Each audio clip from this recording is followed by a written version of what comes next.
I researched to find out what kind of state and local credentials I needed in Mississippi to legally open my business. This is when things got interestingly confusing, and my dream slowly began to turn into a nightmare. During my inquiries, I discovered that Mississippi's government required any persons wanting to enter the profession of hair braiding to obtain a license from the Mississippi Board of Cosmetology. I found this interesting because the last time I checked, hair braiding was still simply the interweaving of 3 or more strands of hair. In the African American culture, hair braiding is like part of our makeup, like DNA. Because of our tight curly hair texture, the braiding of hair is a way to groom our hair into creative styles that will remain for days, weeks, and sometimes even months at a time. It's a skill that has been passed down from one generation to another for the past 3,000 years of recorded history. As a little girl, my mother always braided my hair. It was a weekly ritual. That's what you did on Saturday evenings. You sat in a chair in the kitchen or on the front porch or on the floor between mother's knees, and you got your hair braided. It was that simple and just the way it was. And I never heard, not one time, my mother mentioning getting permission from the government to braid my hair. In fact, as a child, I don't ever recall hearing the word government and braids used in the same sentence.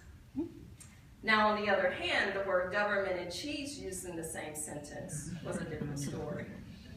My mother, her mother, and her mother's mother braided my hair with no government oversight, with no government-issued license, and with no government-imposed demands. We learned from the previous generations by doing, and in so doing, we're free to braid our family's hair and others to earn extra money. So to discover my state of Mississippi was requiring me to go to school for a year and a half and obtain a 1,500-hour cosmetology license and pay over $10,000 to braid hair was jaw-dropping. I soon learned I was not the only one, that many states demanded braiders obtain a cosmetology license or other similar license, sometimes requiring up to 2,100 hours of coursework. That is more than a year's worth of study at 40 hours per week taking classes that don't teach hair braiding. Let me say that again. The government in many states requires would-be braiders to take thousands of hours of classes that literally have nothing to do with the training of what they want to practice.